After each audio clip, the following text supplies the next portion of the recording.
This episode brought to you by the following patrons: Wes, Dreskel, Kaylee, Aaron, Danielle, the letter Jeff, Awesome Possum Blossom, Amy, Tia, Matthew, William, Brandon, Dave, Mandy, Scott, Kate, Isaac, Ori, Karoon, Eddie, and Nick B. And all the patrons want you to know you're loved, you're listened to, and you're a valuable member of this awesome Horror Virgin community. And if you want to hang out with us, do so in the Facebook group and or Discord servers. I've seen this movie so many times, but over the last couple years when I've watched it, I'm realizing that Jennifer Cook doesn't look much younger than me. Although she was only 32, but I do kind of want to call her a final mom, not a final girl.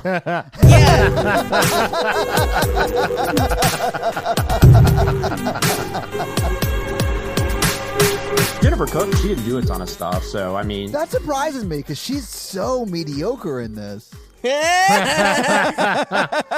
you for tuning into Horror Virgin. I'm Paige. I'm Mikey. And I'm your Horror Virgin Todd, which means I don't like scary movies, but you guys make me watch them. And this week, we have a special guest joining us for a very special episode. You may have guessed already who it is. Jonathan Watkins from CinemaSins. Yay! Hey, what's up? Hey, Jonathan. Thank you so much for allowing us to steal you again. Absolutely, man. He texts me once a year and he's like, you guys can have me on other movies. He's like, I'd actually like to not be on this movie. I didn't say I don't like to be. I love watching Friday the 13th movies because they are fascinating. He's like, but maybe that and another movie. Yeah. No, I love talking about these, man. This is one of the most, I don't know, these movies are fascinating. They're just so crazy. And they get progressively more and more crazy every time. Obviously, it's Friday the 13th. That's when this episode is dropping. And it is the 6th Friday the 13th since we launched this show. So we are doing Friday the 13th part 6 today.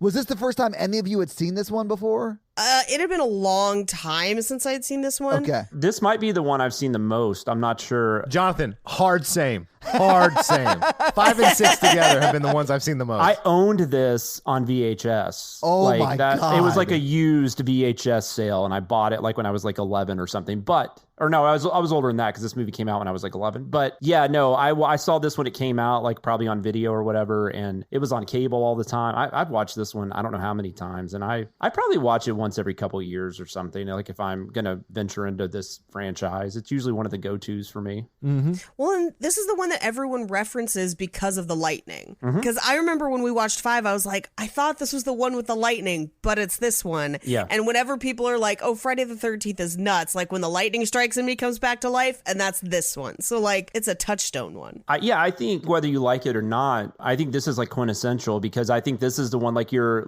more mainstream audience maybe doesn't know as much about Friday the 13th. If they have a picture of Jason, right? I think it's probably from this movie. It is. And also the whole idea that these movies are summer camp horror films is really not accurate at all. But this one kind of is. This is the one that comes the closest to there's actually kids at the camp and because none of the other ones have had that. You've had it's been counselors in training or counselors getting camp ready. Yeah. The only other time there have been kids is in the flashbacks of the first one. Yeah. That's the only other time there's ever been children, although in, I think it's Jason X or Jason Takes Manhattan, and there's teenagers because it's a high school senior trip. Oh my God. Just based on those titles alone, we have some crazy movies ahead of us. Jason Takes Vancouver disguised as Manhattan. Yes, exactly. Todd, Jason Takes Manhattan is the most disappointing of the Jasons. Yeah, it's pretty bad. Oh, I can't wait till we get to that. I think you guys are going to be surprised at how that one works now. But anyways, I do have one question for you guys before we get into this, though. Sure. What were you going to be when you grew up? I love those 2 kids. I laughed so hard at that scene. This movie is genuinely funny, and I think it's funny on purpose. Yes. Where I feel sometimes these movies are funny on accident, and this one is definitely funny on purpose, and I appreciate that for sure. Yeah, I agree. And some people, I don't necessarily agree with this, but it does have some meta stuff in it. So I know some people talk about this was kind of an early precursor to Scream. I very seriously doubt Wes Craven was, maybe Kevin Williamson liked this movie, though. I don't know. Kevin Williamson does like this movie. That's okay. a fun Well, fact. there you go. So maybe that is legit. I will say the one sequence that really tries to be funny, I hate. Oh, yeah. Paintball? Yes. Yeah. The paintball scene is why is this even here? It feels like it's a 15-minute scene just to pad the kill count. Yeah. That's exactly what it is, Todd, and I will talk about it in fun facts. Fair enough. It's like an episode of The Office if they all got butchered. Yeah. I would love to see The Office do this. It was actually shot months after the movie. So we'll talk about it in fun facts. Okay, awesome. Yeah. Isn't the Jason different? And Jason changes a couple times in this movie for a few different reasons. And it's not hard to spot either. No, Yeah, it you is can not. spot it. There's also at times there's what I like to call beer gut Jason, where it looks like he's had a few too many. That is part of why the actor changes in the movie. We'll talk about it in fun facts. There's also, and I noted it in my notes as I was watching it, there are a couple times where it's slimmer Jason. And it's almost like they were like, make sure you get enough shots of it so that we know it's slimmer Jason. And at one point, you get a shot of like Jason's butt in tight khakis, and it's a close-up. I'm real tired of Hollywood's expectations for physical looks for men, you know? That's CJ Graham, though, right? CJ Graham is the one who Yes. plays him the most. And I actually do like him. I think this is also one of the better Jasons. I'm not as big of a Kane Hodder person, I guess, as a lot of Friday the 13th fans are. So I kind of prefer this Jason. I like that there is a version of Jason in this movie that is like stepdad drunk beer gut Jason who's just like stumbling around like mad at kids. That's a fun version of Jason. What if when Jason was dead, he got bloated? I mean, bodies do bloat. That's what I'm true. talking about. Well, and that's another thing I think that makes this one more notable is because this is the first like full-on zombie Jason. And, he's been alive in the other ones, or he's a crazy paramedic. Oh, that's right. I forgot about that. Yeah, Roy. The one where it wasn't Jason at all. That one's honestly my favorite so far. But he's like, I mean, he's, in this one, obviously, I know Tom McLaughlin was a Universal Monsters guy, and you can tell watching the movie because this feels like that kind of like homage. He's like Frankenstein's monster, rising up, and it's, he's just a killing machine. He's sticking his hand through people. And I love this version because he's got his tool belt. He's got he collects all the weapons. He rises from the dead with a tool belt that he then fills full of tools. of course. I do love that, much like MacGyver, he like doesn't bring anything with him. He just finds useful things along the way. God, wait till you see the next couple of movies. It gets so much crazier after this. My favorite part about this one is he starts down this path is that he's smart enough to like cut the phone lines for the camp, but like someone's driving 60 mile an hour in a camper. I'm going to murder him and crash the camper, not stop the camper first. But I think that's because he's immortal and just doesn't give a shit if the camper crashes. Because like, as the camper crashes, he like pushes up the door and just jumps out of it. He's fine. I want to see an MCU horror movie crossover. Where Jason has to fight like Captain America and shit. Yeah. That'd be amazing. Because they're like, obviously, they're like supervillains, kind of. But like, have them fight superheroes. That's all I'm saying. That's all I want. You guys talk about how it gets crazier. I will say one thing I do like about this one, though. This feels more like just a normal movie. Like it actually... This dials the crazy back from the last one. Yeah, for sure. absolutely. And I think that's also what I kind of dig about. I always feel like pretentious when I say that, but this one feels more like a movie. Todd, don't say anything. It's like better written. It's like it makes more sense. Like the whole thing. Okay, but you're saying it's less crazy, and within 5, maybe 10 minutes, Jason has a literal part of the fence around the cemetery stabbed through his chest. It is then struck by lightning, and then he like goes Indiana Jones 2 on somebody. Like that's in the first 10 minutes of this movie, and you guys are like, man, they dialed back the crazy on this one. Kalima!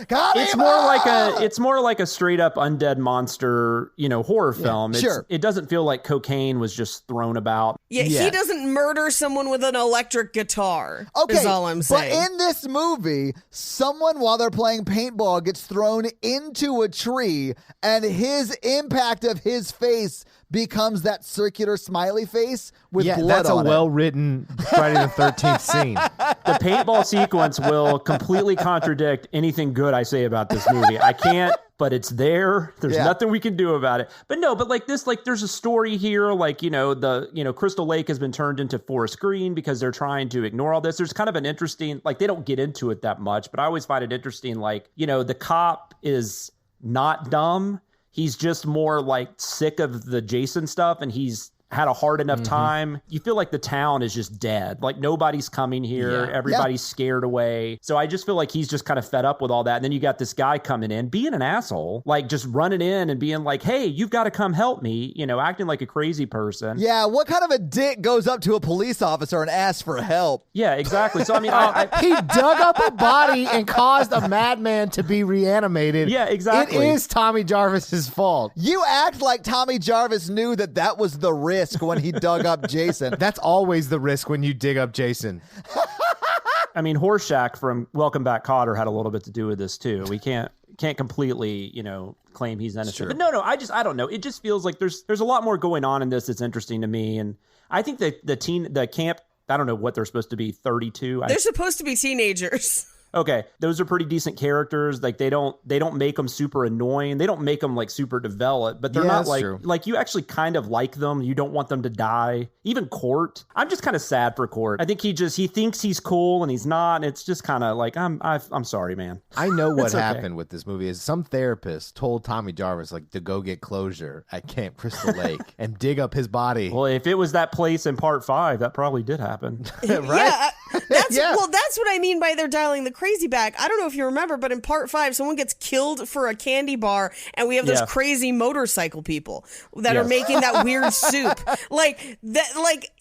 Sure, Jason comes back to life via lightning, but at least we're not in the middle of Deliverance at the worst hospital ever. I think we're talking about 2 different types of crazy. Yeah. This is the first time I had seen this movie. Obviously, I didn't hate it because there were some funny moments, but there are a lot of bonkers things that we're going to have to talk about because some of the choices are just insane. They should not have made some of these choices. Like the whole paintball sequence that I'm sure we'll get into. Like where Jason gets his iconic machete is from a misogynistic corporate douche. And that to me was awesome. I loved that so much. It looks like it's out of a different movie. But I think what's weirder is later when the little girl finds the bloody machete and brings it to the counselor and she's just like, oh, weird. Let's go look for our friends. Like, she doesn't question where it came from. She's not like, oh, that's a bloody machete. She's just like, ew, put it down. Let's go. She's like, here, let me put my fingerprints all over this murder weapon. This little girl who already is convinced that there is a killer in the camp or there is a monster, but then when she says, oh, let's go pull a prank, she's like, okay. Pranks? That sounds awesome. But pranks are great, you guys.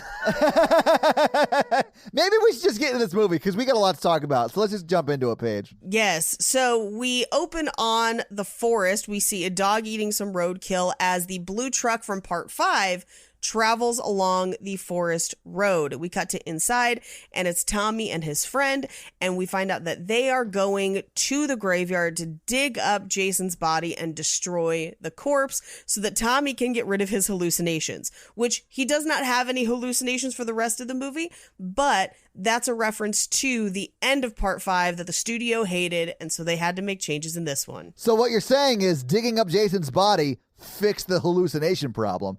I get it. So if you're having hallucinations, go dig up the body that's causing them. No, I'm going to step in here and say... Oh, yeah, that's right, because you're a mental health professional, Mikey. I feel like you are licensed and can make this judgment call. Closure's great. I mean, it really is. If you can get closure, that's great. But if you have to dig up a body of a serial killer to get it, don't. What if you're just digging up that serial killer to bully them? Right, because you bullied a serial killer and that somehow makes you a good person, See, that's where he went wrong. Instead of stabbing with a pole, you should just gave him a giant wet willy or swirly. Look at the stupid maggots on your face, you idiot. I was just actually thinking instead of the paintball scene, they should have had a 9-inning baseball game. With the campers. That would have made this movie so much better. Just like Sleepaway Camp. I honestly feel like I want Jason in the 80s killing everyone at a Bad News Bears game. Like, that would be awesome for me. Walter Matthau? Coach Buttermaker? What I want is for them to pop that coffin open and for Jason to be laying there in a shirt that says Jason. So they get to the graveyard and they have the mask with them. And one of the things I noticed as they were walking through the graveyard is that a lot of the tombstones are prop tombstones that have a wreath on one side and a cross on the other, and they've just flipped them so it looks like different gravestones, but they're all the same shape and height. And so if you look closely as they walk in, there's like 5 of them in a row, and you're just like, oh, somebody hit up a spirit Halloween. This is great. I didn't think about this till now. You just brought up the mask. How the hell does he have that mask? Because Roy's mask was very different. Yeah. Well, and I know if you're a super Friday the 13th fan, there are multiple masks over the course of time. Yeah. In my head canon, Tommy bought a mask to put it on Jason when he destroyed the corpse as part of his closure. In my head canon, that evil therapist gave him that mask to put on Jason's body, knowing it would bring him back to life and cause... Who was it? Dr. Loomis? Just like... There's like this shaman therapist in the background, like... He's like the Thanos of Friday the 13th. This is also the third part of a trilogy, like in the middle of this franchise, which is really weird. Well, and a trilogy where they changed the ending of what the end of the trilogy was going to be. Yeah, and this was never intended, and then it's still less confusing and better than that new Star Wars trilogy, so I'll give it. That's not hard, man. That new Star Wars trilogy was trash. I know. This is way better than Rise of the Skywalker. That's all I'll say. I think this is less cocaine bonkers than Rise of the Skywalker. I feel like Rise of the Skywalker is cuckoo bananas. Absolutely.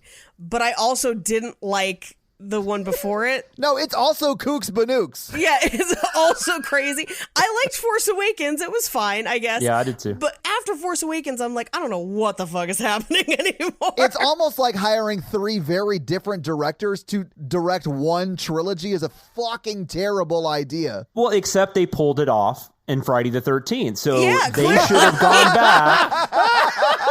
Nice segue. They should have hollered at Tom McLaughlin. That's the pro-level and, podcasting I've come to expect from a Cinema Sins teammate. Wrap it up. I'm just going to have to bow out of this podcast. I don't want to take the lead for it, but another interesting thing about this is the first time it was the same writer and director that made a Friday the 13th, which is really interesting. And I think you can absolutely tell that. Yep. There's a single vision for this movie. Yeah, it seemed like a real movie. We'll get into it a little bit more in fun facts. It's a single vision from the studio. Where the studio is like, here's what's not going to happen in this movie. Weird motorcycle people, madness, things that don't make sense. And also Tommy is no longer the villain. Go forth and write it. But they didn't like some of the stuff he put in there, right? But they let him do it anyways. They let him do a lot of stuff anyway. They made him reshoot because they thought the kill count wasn't high enough. So that's most of the notes were like, kill more people. That's why you get like that random couple that's like picnicking at midnight. Yep. Yeah. It's also why Sissy's head is in that police car because there's no other reason for it to be there. Like, I don't know why Jason's just like hiding heads like Easter eggs, but he kind of turns into Michael Myers. A little bit. There's a lot in this movie that is, I mean, I don't know if you noticed that the next town over is Carpenter. Yeah. And they reference it a couple different times. So like, it's almost like the person who made this movie was like, they're the same person, right? I mean, but they are. Like, Jason and Michael Myers are the same character to me. Yeah. Anyway, so back to the movie. He starts to dig up Jason's grave. He gets all the way down to the coffin. He opens the coffin and Jason is in there covered in worms and maggots. Super gross. It's because they were bugging him. Mikey wrote that joke. I did. That's a really good effect. So I don't know who did the effects work in this. He hears the voices of the killings and stuff from previous. So he pulls one of the metal fence posts out of the cemetery wall, which would be impossible. Yeah, he's got super strength because he's in a fit of flashback rage, apparently. And he runs over there with it and stabs him in the heart, I guess. Nobody talks about that they gave super soldier serum to Tommy Jarvis at the farm. I mean, he is dreamy. He is dreamy. Yeah. That coat can get it. Jake wants a jacket like that so bad. I have been looking for one in his size for like a year and a half. I think that's probably why I wanted a coat. Like, it had to be why I wanted that coat in the 80s. It had to be this movie. I mean, movies do make you want to buy clothing. Like, no joke. Yeah. When I was a little kid, I wanted one of those cowboy hats from Crocodile Dundee. I asked my dad for like an entire summer, and he was like, "You don't really want one of those?" Thank you, Dad. Thank you. I also really want the white jacket from 310 to Yuma. So if you guys can make that, contact me and I will pay you to make me a jacket. The remake or the original? The remake. That's a nice jacket. My sister made Captain EO's jacket out of duct tape one time. Oh, wow. It looked fucking badass. Your sister's amazing. She is. She's very cool. Anyway, so he takes that fence post because apparently he like hulks out for a second, gets the fence post, Yeah. stabs Jason with it. And he's like stabbing him over and over again and then stabs it so it sticks. He throws the hockey mask into the coffin. He goes to get gasoline. And as he's going to get gasoline, lightning strikes that fence post. Exactly. Yes. I have a question, though. Did they bring the Sure. gasoline with them? Yes, it's in the car. Okay. I thought there was just like a loose canister of gasoline at the graveyard. I was like, what is happening? It was in the truck, yeah. Horseshack. It's- Like, why you got the gasoline, Tommy? Okay. He didn't. A voice so annoying you want to punch through his chest. Thank God that happens. So Well, because he bugged Jason. Oh, shit. It's because he's weak-spined. Todd, because he like went through him. Wait, Mikey, I don't think I get that joke. Can you explain it No, to wait, me? what? Wait, huh? He had scoliosis so bad that his spinal curvature only left soft tissue to where Jason punched him through the... it's just like the scene in Kung Pao Enter the Fist where you just got a hole in the center. So you're saying Jason's not strong? The guy just had scoliosis? Is that what you're saying? Yeah. Everything can be explained by science. That is a new fan theory, and I've heard a lot of fan theories about Friday the 13th movies. That is by far my favorite. The only one I want to be true. Did you guys realize that Jason only targets people with spine issues? Yeah, that's what it is. So he's not strong. He's pretending that he's strong by attacking the weak. He's America. Holy shit, that was amazing and unexpected, and I love it. This is like that was the whole thing about this, right? Like in the 80s, especially, that these movies were somewhat conservative. They're not at all, but Right. that's kind of what the theory became later. You know, like Ronald Reagan would just have a picture of Jason, like, vote for me. My fan theory was that this and Indiana Jones Temple of Doom are a shared universe. I like that idea, yeah. And after Camp Crystal Lake, he escapes to India to guard the Shankara stones. That explains so much. It does. Do you guys think that Jason's like a golem or something? Is that why the electricity reactivates him or something? I think it's a nod to Frankenstein. McLaughlin's always said stuff about he was definitely, paying a lot of homage to the Universal Monster movies. So I think that's what it is. We even get Alice Cooper's Teenage Frankenstein played Yeah. later in the movie. And that's another thing yeah. about this movie. This movie made me an Alice Cooper fan. That's another thing I love about this movie. yeah, there's a ton of Alice Cooper in this movie. For me, it was Wayne's World. Yeah. Feed My Frankenstein, are you kidding me? That song's a banger. Yeah. I'm just a little older, so Honestly, Alice Cooper's Poison, I think, is his best song. I could talk about Alice so Cooper good. for a week. I love that dude. I'm taking my daughter to her first Alice Cooper concert in October. That is Fuck awesome. yes. Anyway, so Jason comes to life. Tommy takes the post out, although he doesn't realize that Jason's back to life yet. And Jason grabs him from inside the grave. He kicks him back in. He goes to grab the gasoline, but it's too late. It's raining. He can't strike a match because it's raining. I love this scene. There's so much wind. Yes. I mean, my God. I don't know if this is a set or if this is location, but my God, there's just so much wind. I assumed it was location with a rainmaker just because they would have to have 30 fans going to create that wind. They're just standing there like leaves are just swarming around Yeah. him, and he's like trying to act, and it's like, what's going on? This movie was sponsored by Big Fan, so like It goes all the way to the top of the fan. of the fan. So as he's trying to strike a match, his friend grabs the shovel, breaks it over Jason's head. Jason is unfazed and turns around and punches through that guy's torso. I do love that the shovel like shatters over Jason's head. Yeah. But he doesn't move at all. It's like he's a stone. Not a bit. It's And so then he funny. just quickly turns around, snatches up Welcome Back Carter, and punches him through the chest, missing his spine, but only because of the medical Yeah, issue. the curvature. Yeah, because the scoliosis. Which actually caused him severe depression, which led him to inpatient psychiatric treatment to where he met Tommy Jarvis.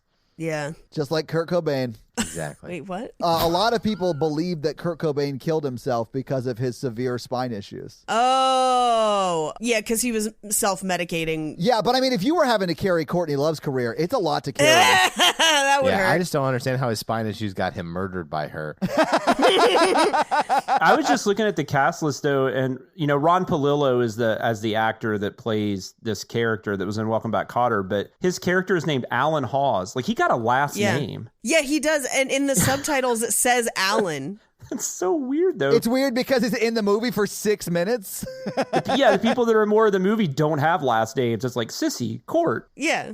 So as he rips his scoliosis spine out, finally providing him relief, Tommy, The sweet relief of death.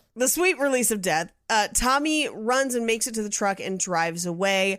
We cut to a close of Jason's eye, and we get a James Bond slasher opening. Thank you. Yes. I'm so glad you brought that up. I was like, what is happening? Are we going to get like a... In 1986, when you're like 10 years old, that is so badass. That was just like... Mikey thought it was badass today. Yeah, today. Yeah. I was like, this is cheesy as shit, and then he slashes it, and I was like, nah, this fucking rules. It did fucking rule, Paige. You're right. It's great. I'm also a huge Bond fan, though. Same. So, Me too. Anyway, so we cut back to Jason is walking through the forest. We cut over to Tommy, who has gone to the sheriff's department to be like, hey, yo, Jason's alive. And the sheriff is just like, no, and you're crazy. And ends up putting Tommy in the drunk tank because he knows who Tommy is. He's like, didn't Jason kill your mom and your sister? Like, I think you're having an episode, essentially. I like when the deputy walks in with like 8 food containers. Takeout containers. There's no... Okay, They got 3 appetizers apiece, couple desserts. Wow. Okay, this is a personal attack. Mikey, you are not under attack right now. Yeah, if you looked at my porch last night, it's like, I'm like sitting at the blinds. I'm like, leave it at the doorstep. Yeah. I like finger foods. Friday the 13th does this all the time where you get this really super annoying character that really maybe the one guy that I wanted to die this entire movie was that deputy. Didn't die. And doesn't die. He's Yep. like he got locked freaking in Ned, the practical jokester from part 2. I really did want him to get ya banged, though. Yeah, Yeah. apparently he signs autographs that way, like the actor. Like I've heard, like that's how he, wherever the red dot goes, you bang. That's how he signs his autographs, which is kind of cool. That's pretty funny. Who's asking him for his autograph? You'd be amazed. All of these actors, because people like go with like their poster and they want every actor to sign it. Right. I mean, these guys make a chunk of change. I mean, good for them. That's awesome. Oh, and it's great. I Yeah. love it. That's so Yeah. glad. It's so awesome because they weren't doing a lot of movies. So I don't mean that mean. I just No, you know. you mean it factual. It just happens Yeah, to I mean, be you look me. at their Yeah. credits, they don't have a ton. I had a friend who dated one of the Power Rangers, and that's how he made his money, was just conventions. I have 1,000 questions right now. Which color? Red, not the one who murdered a guy, a different red one. The original red one? There have been like 5 red ones. Wait, who murdered somebody? One of the red ones. Yeah. You guys can Google it at your earliest inconvenience. Yeah, he murdered a roommate with a samurai sword. It's like a whole thing. Was that like the star? Like, No, Okay. it was one of the offshoot ones. oh, okay. Because I don't know if you know, there have been like 12 Power Ranger like iterations. Yeah. So he was one of them, and Gotcha. still made enough on like conventions and stuff. But also, one time I stayed at a hotel at the same time a convention was happening, and no one was checking wristbands, so I just kind of walked around. And there was a guy signing autographs, and he just had a picture of him fighting. It's Star Trek original series. It's him and William Shatner, and he's the Gorn. Oh, wow. Yeah, yeah. And so he's like in a mask signing autographs, and I was just like, how do you Nice. know that's him? Like, how are you sure? He had a mask on, throwing styrofoam rocks at William Shatner. So yeah, the convention circuit is legit. If I was going to do a Power Rangers themed pickup line or sexual innuendo, if I was her, I'd be like, summon your droid. You mean your Zord? Yeah, Zord, whatever they're called. Get it fucking right. I wasn't a huge Power Ranger fan. If you're gonna build the Megazord, you gotta mean it. Anyway. Guys, also, side note, send us your Power Ranger themed sex puns to Mikey's DMs. Yeah. Hey, DM me for my BMs. So as they're locking him in the drunk tank, they're telling him that, like, hey, no one in Forest Green wants to be reminded of Jason and what happened. That's why it's not called Crystal Lake anymore. So we find out that they're in Crystal Lake. It's just been named something different. Yeah, they rebranded it because they've had a lot of negative publicity about the murders. Yeah. Those pesky murders. Yeah. No one wants to camp here anymore. Also, what year is this supposed to be? Because Tommy's got to be like 10 years older than he was in the previous film. So we're like full on into like the 2000s at this point, right? Like, They have laser scopes. I mean, So That laser scope was huge, bro. I know. if you start trying to do the math about these movies, it gets it nuts. doesn't work. Yeah, because like Tommy Jarvis 2 movies ago was Corey Feldman Yeah. as like a child. And then in part 5, he's like a teenager. And this is at least, I would say, 5 or so years after that. It's got to be like, he's got to be early 20s or late teens. I mean, Yeah. we're in the late 90s at the earliest. I really want a gritty Friday the 13th reboot. Like a real one? Well, they kind of did one. It wasn't very good, but they did Yeah, one. that's the difference, is because like Halloween, you can do the gritty reboot and it can actually be scary. And for some reason, it just doesn't work with Jason. I think it's the summer camp aspect of it, and because of all the Jason movies we've had before, but it doesn't have the same like scare factor. I don't think Jason works outside of the 80s. At least I don't think he has yet. I mean, anything's possible. You can make a good movie, but I think once you go to the 90s, and I just don't think it works anymore. I don't know why. I mean, there's no rhyme or reason to that. I just... That's the cocaine. We lost the cocaine. Jason for me is in the 80s. It's the Paramount films. You know, I don't... Yeah. It doesn't make any sense after that. But listen, Mikey, I will reach out to close personal friend Chris Nolan and see if he wants to reboot the series. Oh my God. That would be the worst.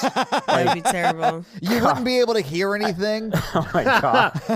Christopher Nolan makes very good movies. Like, I don't want him making like a Friday the 13th. Like, people are talking about him making a Bond movie. Like, fuck you. No, I do not want Christopher Nolan anywhere near Bond. Like, that would be awful. I am one of those people that I want to return to hokey, ridiculous Bond, Same. and I don't think I'm going to get it. I think I'm just going to get more serious Bonds that I don't love, but whatever. Like, yeah, Dan Harmon needs to do the next Bond movie. Holy And then- Oh my shit. God. Yeah. Yeah. I would watch Dan Harmon's James Bond masterpiece. Yeah. Consumed by my mad dreams. So good. Rick and Morty show up for no reason. Oh, you mean like in the new Space Jam?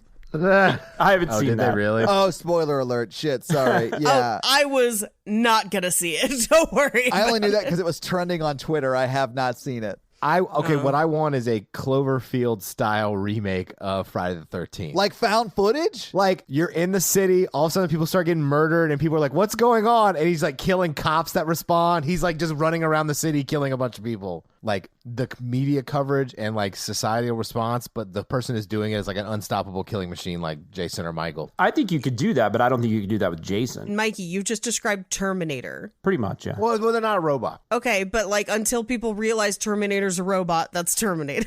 Like that, you've described the first 45 minutes of Terminator. Yeah, like first responders keep going, but then they're like, he's still killing people. We cut his head off. He put it back on. Lightning struck his body and he got back up. That's like, I mean, that cemetery post, that's like a defibrillator. Defibrillator, yeah. Defibrillator? But I mean, like that doesn't work like 17 years after you die. Well, have you tried it? Not personally, but we need to go out to Tommy Jarvis's grave. And just, you know, send some kids with scoliosis there so he can get worked up to, Yeah, you know, taking yeah. out the... Ugh. His mom was a chiropractor before she was a camp counselor. Oh my God. Crack. Dr. Voorhees. Dr. Voorhees. Anyway, sorry, I got off on a tangent. Oh, did you? I missed it. So we cut to 2 of the head counselors who are driving back to camp, and they're lost, and they stop when they see Jason in the road. They try to go in reverse, but they get stuck in mud. And so, No, she says, I've watched a few horror films. yeah, I don't going to go towards a person with a mask. This is definitely the first, like, kind of meta scenario where... Yeah. It's not quite as meta as like when the grave caretaker looks directly into camera and says, what kind of people would like that? But yeah, it's pretty meta. But I love that it's Tony Goldwyn, and he looks the exact same as he does now. So. My favorite is the next 2 or 3 people that are like kills of people that don't matter all look like him. So they all, like the guy that they kill in the forest kind of looks like him. He kind of looks like the guy from Welcome Back, Kotter. We get like 3 or 4 kills in a row of dudes that I'm like, is this the same dude? They all look the same. It's so strange. Wait, I have a question really quick, just a clarification question. The person he kills in the woods with the broken bottle, is that the grave caretaker? Yeah. Yes. Oh, okay. All Who right. I don't think originally was supposed to die, right, Paige? No, that's an additional shoot. So they try to drive forward and scare him. He's not scared, obviously. He pops one of their tires. She tries to go in reverse again. And the guy Tony Gold with her in the car reaches over and pulls out the tiniest gun I've ever seen from the glove compartment. I love that she refers to him as Dirty Harry, but it's like the tiniest gun. Dirty Harry's gun was huge. Who do you think you are, Dirty Harry? He's like, no, this is like a 22. If that, it's like an 11. That's Tom McLaughlin's wife, Yes. Nancy. But like you could tell she's a theater person like immediately because like that line alone. She is chewing the scenery a little bit, Yeah. especially when she gets out of the car. She's like, no, God, Yeah, no. this is my no, moment no. to shine. Yeah. In this mud puddle. Mr. DeMille with the un-American Express card or whatever it is. Yeah. Yeah. I do love that she takes a full 2.5 minutes to pull out the cash and credit card, and he does wait for her to do that before he kills her. I was like, what? Oh, and then he vanishes and then reappears above her from the other direction. He had to Yeah. pee. This Jason, like after all those years in the grave, he's like, I'm gonna enjoy this. I'm gonna fuck with people. Oh, yeah. And good thing I learned how to teleport. What does the card say though? It's like American distress or it's something. I think it says American distress. I couldn't Yeah. find it exactly. I was trying to freeze frame it. Yeah. They do linger on it for a second. So he kills, obviously, the guy with the gun. And by literally, again, just like punching through his midsection. Right. And then he stabs her in the puddle. We cut to Tommy waking up at the police station, and all of the other counselors, including the sheriff's daughter, have showed up at the sheriff's department to be like, hey, our friends never came back. Can you look for them? And all I have in my notes is just like, these cops don't want to do anything because they're just like, no, we don't want to go look for missing people. We don't want to check and see if Jason's grave is open. Like, we're not doing anything. Did you not see the food that guy brought for them to eat? I wouldn't want to do anything either until we ate. Yes. That much Chinese takeout? Yeah. Listen, we've got a shitload of beef and broccoli to down before we do anything. I don't know. I've never found anything about this, but that scene, but when he wakes up, it's probably just they just wanted to cut it that way, but it comes off that like he's got like a psychic connection or something, like Yeah, I thought either he dreamed those kills or he's like a psychic. Right. but then they don't do anything with it. So either that was just something they thought about and then they said nah, which happens like in every Halloween sequel, by the way. Yeah. But But like the sheriff's daughter is like immediately horned up by this guy she sees in a jail cell. Oh, yeah. She hates her dad so much. Oh, yeah. yeah, which makes no sense because Court's right there. Like, I mean, I think Court is attractive, but a problematic human, and that's fine. I just think Court's trying too hard. I think that's Court's problem. I think he's fine. I think he's a nice kid.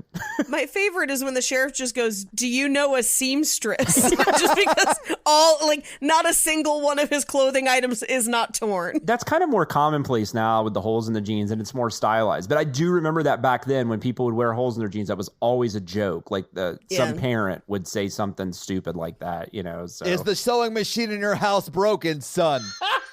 Very, very Ron Swanson. Yeah, now the kids are like, why don't you get the vaccine, Dad? And I remember when they sold, those pants with the holes in them, and everybody like, why would you buy holes in pants when you got scissors at home? Like that was always I'm from the South, if you couldn't tell from that joke. I love that you became like a yokel at that point. Just take me to Hot Topic, Mom. God.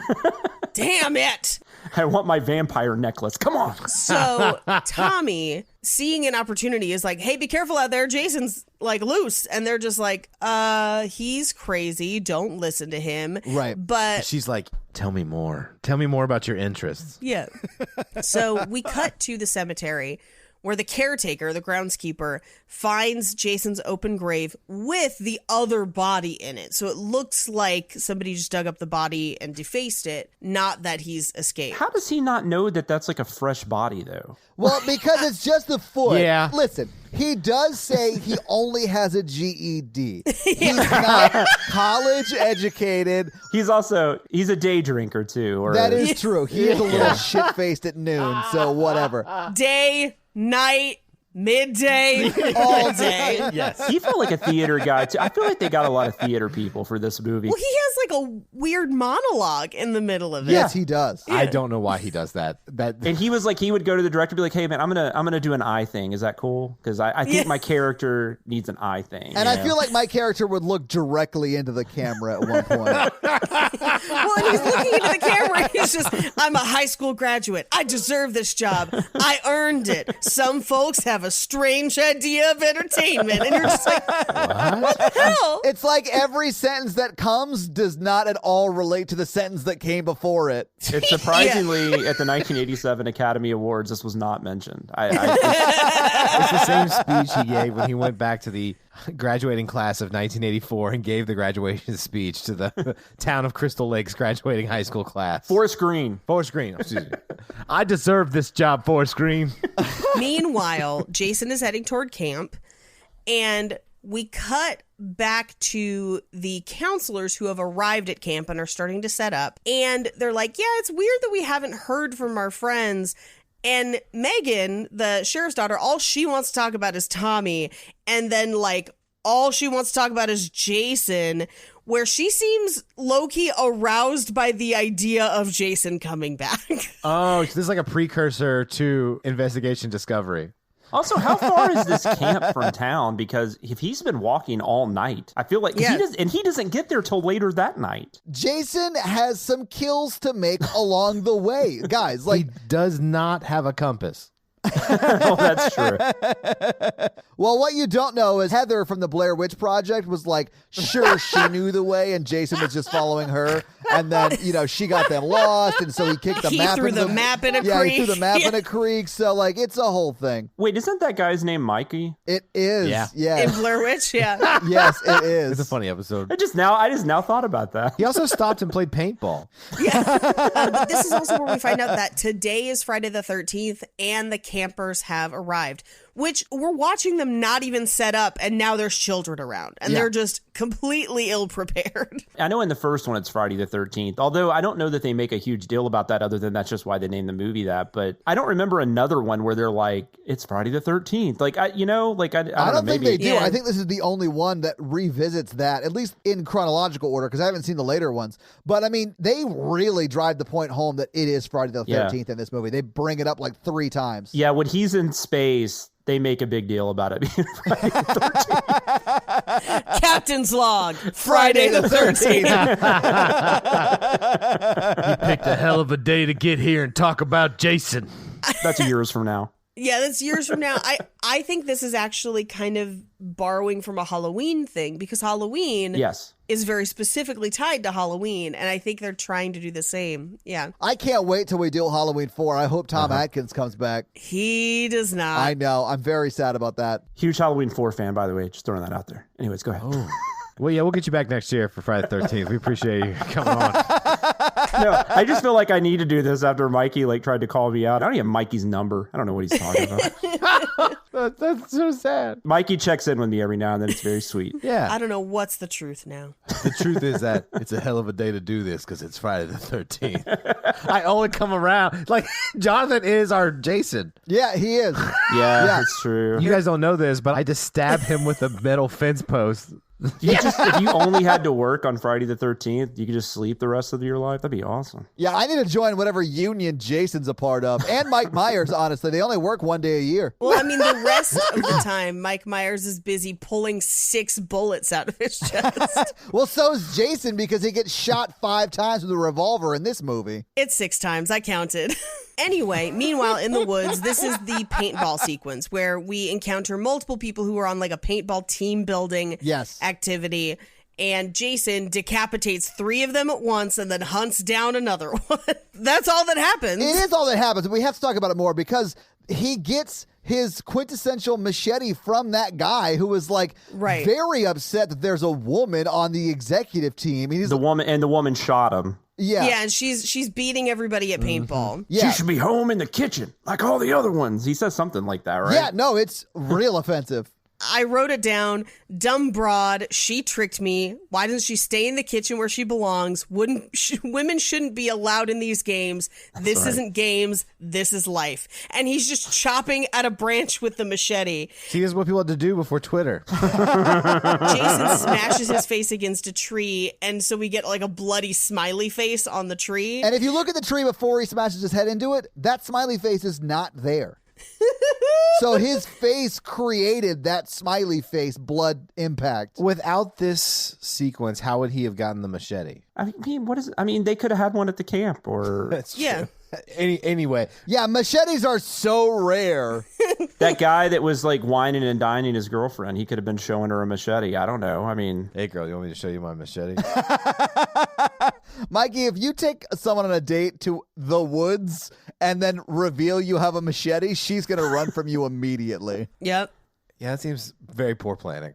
On your part, yeah. My favorite is, so he does the bloody tree face, and then he grabs the machete and holds it up, and as he holds the machete up, the guy's arm is still attached to it, Yes. and then Jason just kind of shakes the arm free, where he's just like, ugh, ew, like, get off of there. And then you have like the poor nerdy guy that everybody's making fun of and doesn't even care about, and then he gets slaughtered too, right? So I don't know. Yeah, he gets murked. Yeah, he's like the nerdy dude from WKRP. I felt bad for the guy. I don't know why. Just this whole sequence doesn't set well with me at all. First off, love WKRP. It literally is a tradition that every Thanksgiving we watch the turkey drop episode. My wife and I do too. I love it. Okay, and also that nerdy guy tries to stop a murderer by shooting him in the chest with a paintball. He technically slowed him down more than anybody else. I'm not saying he deserved to die, but it's sort of on him too.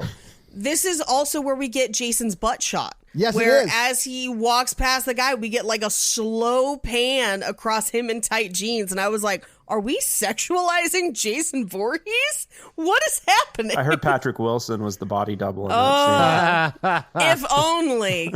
Take the mask off. So, also during this time, the sheriff has decided that he wants to get Tommy away from his daughter. So he's not going to wait for the institution to come pick him up. They're just going to drive him out of town, basically, like make sure he leaves. And so they take off. They're following Tommy in Tommy's truck. And Tommy pulls off into the cemetery to try and prove to them that Jason's grave is disturbed.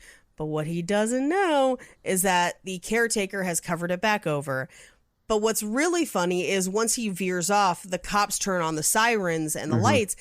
And the sheriff just says, turn on the noise and the cherries. I love that so much. Has anyone ever called them that? I don't know what's that. So, like, the old-timey ones where they put the one single red light, they did call that the cherry. Really? Okay, all right. But once again, I almost feel the need to defend this guy a little bit because, I mean, Tommy, I mean, we know that Jason's alive. They have no reason to think that. So they just think this guy is crazy, basically. Yeah, and his daughter is like, you arrested a guy. I really want that dick. And I'm sliding off my chair for Tommy Jarvis. They're definitely being a little aggressive. Like, the dude doesn't need to point his gun at Tommy and, with the red. Oh, I mean, no. It's insane that a small town would have laser sighting guns anyways. That doesn't even make any damn sense. Well, he ordered it himself. Yes, it does he say did. that. They do point that out, that this sheriff does not have the budget for laser sights. What I thought was really weird about this scene is when they start chasing him around the graveyard and they're playing just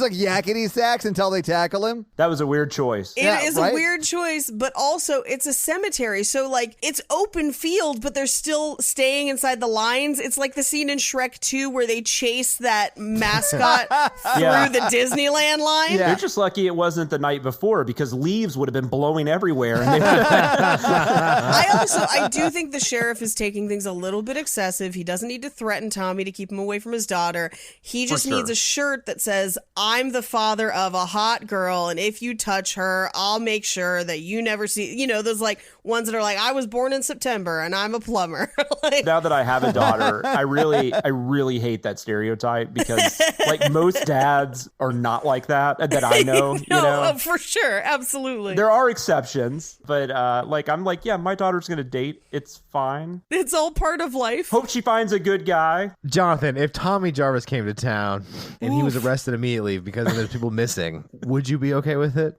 Or would you be like, he's a greasy wienered side spitter? I wouldn't act like the sheriff. Let's put it that way. I wouldn't act like that. I would probably be like, that guy, let's find out if he killed anybody first, and then we'll... You're so nice. And why they're literally waiting for like his institution to pick him up again. Like, honey, he's got some problems. He needs treatment. We're waiting for them to transfer him back, but he's so hot, Dad. Meanwhile, I've been spiking all of your drinks with birth control. Don't worry about it. So they get to the grave. It's covered over. And the groundskeeper is like, "What? No, of course I didn't cover it. Glug, glug, glug."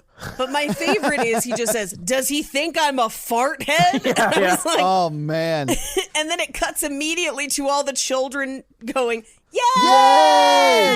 Yeah. I bet he was a great Falstaff in his local Georgia, Oh, wow. local Georgetown's production. So they're trying to keep the kids occupied, even though they're down a couple counselors. And they're basically, they have the girls in a group and they're just like, "We're going to go fishing. Yeah. Scare the boys. Yeah." And they're like, we're running out of things to cheer about. And then we cut to the boys who are out with Court, who is telling them a wildly offensive story about what he believes to be a Native American tradition. This is when I fell in love with Court. Like, I know this guy's an idiot, but like he's a guy you want to have as a friend, because it's going to be entertaining. Something's going to happen. It's terrible. I No, hate it that is. he's doing this, but at the same time, you're just like, what the fuck is he talking about? Like, you can't look away where you're just like, what? Is this like a personal story? Like, what's happening? What does he say? He says something like he's the chief's going out. He's got a squaw or something on the side. He's going to go take care of that. He's going to break up with her. Yeah. Oh, my God. And then that great kid is like, if this is the best it gets, we're in trouble or something. Yeah. Also, when Megan says, when she's doing that shouting, doesn't she say like, this is going to be the best weekend ever? It doesn't sound like she Yes, says it's a week. weekend. So I'm like, so they're there for like a day? Like, that doesn't even make sense. They get there on Friday the 13th, and then Oh, I'm that's guessing right. they go It is home Friday. on Sunday. Yeah. 15th. Yeah, this movie wouldn't work if it was called Sunday the 15th. I don't know. Sunday the 15th. The kids go home, or do they? Sunday the 15th, you just like have brunch, do some laundry, get ready for the week ahead. Yeah, because the kids are off at camp. So we cut to the sheriffs have escorted Tommy to the border of Forest Green, and they tell him that if they see him again, that he's going to end up wearing his balls as earrings. And I'm like, fashion choice. Yeah, Rocky Mountain earrings. I get it. Rocky Mountain earrings. Instead of oysters, but yeah. Yeah. So we cut to the woods later that night. The groundskeeper is like 3 bottles to the wind at this point. And the wind's blowing. Yeah. The wind is blowing. And we have a random couple on a date in the woods. And again, the guy on the date looks like the guy who's in the Volkswagen, who also looks like Tommy Jarvis's friend. It's very strange. I feel if Mikey was this age in 1986, I think he would have this hair. I'm almost positive. He also would have been cast as all 3 of these people. Yeah. I'm living a triple life. I didn't believe for a second that guy knew how to ride a motorcycle though. So that was a weird. Luckily he doesn't have to prove that he doesn't. But yeah. Well, because Jason shows up, the groundskeeper throws his bottle, Jason catches it, smashes it in his hand, and then stabs the groundskeeper in the neck with the bottle. But Jason like throws a rock down the hill too or something, like he's totally fucking with these people. It's so weird. He's playing the way I play in video games, where it's like distract and then murk the person closest to you. Like he's playing 4D chess, is what it is. Yeah. Yeah. So he stabs that guy in the throat, but then also stabs him with the machete. So he like double kills him. Yeah, you got to double tap him. Double taps, and then the guy on the date is like, I think I just heard someone get brutally murdered. What's up? And goes to like check it out, and is like, oh, it's Jason. Well, let's go. I'm not even going to fight that we're running. Yeah. And they get to the motorcycle, and then Jason stabs his machete through both of them. I loved it. He just kebabs them. I love that she leans over his shoulder and just like blood comes out of her mouth onto him. I was like, that's nice. That's very poetic. There's not a lot of blood in this movie, though. I didn't think. I mean, at least compared to other ones. Most of the kills are like cutaway. You don't see anything. Yeah. I think it's because their fake blood was bad. Because if you look at the blood that's on the machete, it looks bad. MPAA was really coming down on stuff like that, too. Because the next movie gets really butchered as far as, like, no pun intended, but gets as far as like the cuts and stuff. Yeah. But McLaughlin, if he was more like of a Universal old school guy, I don't know that he was trying to be that elaborate, with the kills and stuff. So I will say that his last thoughts were like, I should have took her to actual dinner. Yeah, you think? That's what happens if you're a cheapskate and you go on a picnic. At night. Yeah, at night. Hey, just bring the Lunchables. We'll make a night of it in the woods. You'd be eating leaves. Well, those leaves are blowing around. Trying to like puncture a Capri Sun in the dark. Like, she was a mannequin all along, though. It's on the back of that motorcycle. Like... maybe it had to be at night because that's when she comes to life. Yeah, exactly. Yes.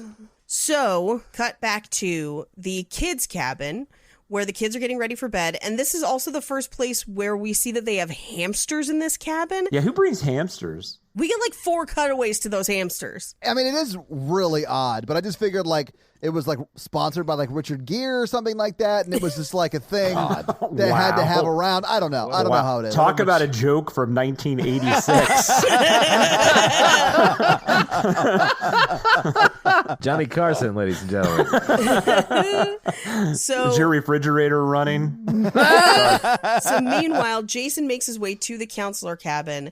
And he's kind of watching through the windows as they're playing card games. One of them is played like they're trying to play Camp Blood, where it's this made up game of like the Joker is Jason, the face guards are counselors, and then you separate them into cabins. You're trying to find out what cabin he is in. They really wanted to make this card game a thing, and no one has ever played it since this movie was shot. Because they explain the full rules. Yeah. I don't know how to win. For a game that they don't completely explain, they still explain too much. Where it's like you choose a character too. Like that was an interesting aspect. I liked it. Honestly, the only way to win was to take the Jason card and fill the sink up with water and then chain it to your drain. But at this point, we find out that Megan is at her dad's precinct. Yeah, she's trolling for dick. She's trolling for that Tommy Jarvis jizz. And so, like, how is she getting out of being at the camp? Like, that doesn't make sense to me either because her dad's the sheriff. Because they already don't have the head counselors there, and Court's off. What do they say Court's doing? He went to go find something that goes bump in the night. That's right. Is what he says. And so they left Sissy and I can't remember the other one's name, but leave them with all those kids. Well, you see at Crystal Lake, there's a law that mandates all camp counselors get 1 hour of banging break. Hey, I'm gonna knock off a little bit early and take my banging break. So as they're talking about these card games and wondering where Megan is, they hear a scream. They go to the cabin, and a little girl's had a bad dream. She thinks she saw a monster. It will turn out that it's actually real. Yeah. But Paula, who's the other camp counselor, Paula and Sissy calm her down. They get her to sleep. And this is where they're like, where's Court? I haven't seen him. And then this is where he's checking on things that go bump in the night. And then we cut to a Winnebago that is a rockin', so don't come a knockin'. and one of the funniest sex scenes I have ever seen. Yeah, dance sex. And I like how like his shirt is like perfectly rolled It's up rolled up. over his nipples. Just take it off. Like, it's so crazy. Look, I don't want you guys kink shaming my Winnie the Pooh stuff. I mean, at this point, it's literally just covering a strip of his chest. Like, it's not. But it's like it's so perfectly rolled up too. Like it's not even. There's nothing. Like somebody took the time. Yeah. the time to roll it. Yeah. Hey, they're really into like slow, seductive foreplay. There is no way. She says that song still has 10 minutes left. That's like an 10 more 80s minutes? hard rock song. There's like no Quiet Riot song that's 10 minutes. And he's going to have an aneurysm if he has to wait like 10 minutes. That's nuts. It's crazy. Yeah, I mean, honestly, Jason does him a favor by cutting the power. Yeah. So Jason cuts the power and he Finishes. finishes. And she's like, what can't believe? And he's like, wasn't that the end of the song? It's no longer playing. It felt like the Yeah. end of the song Yeah. to me. Yeah, but she makes him go outside to check the cord. He goes out, finds that it's been cut. She kind of scares him while he's out there. And they go inside and decide that they're not going to chance it with whoever is out there. They're going to drive away in the Winnebago. It's the right call. Now, a few things about what happens next. Yes. He starts to drive away and she can't figure out to sit down. So she like gets thrown all the way around this RV. And then Yes. she gets taken into the bathroom. And then he is so enamored by the fact that he is driving an RV. And listening to Teenage Frankenstein. Yes, Yeah. Alice Cooper is just so good. He does not hear his girlfriend getting banged in the night through like the side of the RV and like having her face imprinted on the outside of it. I like how he Yeah. says, "What are you doing in there taking a dump?" And then he later says, "Do you need some help?" No, it's worse. Paige, say I it. wrote it down. Oh, okay, great. Because I wrote it down too. Say it though, Paige. It's bonkers. My favorite, so he kills her, and then in my notes, I just have stealth kill plus 25 XP because he does not notice. And then he just says, I'm having such a good time. And he keeps saying it. And then he asks, are you taking a dump back there? Mind if I come back and snatch a peek? Or vice versa? I'm that's what having it is, such a good time.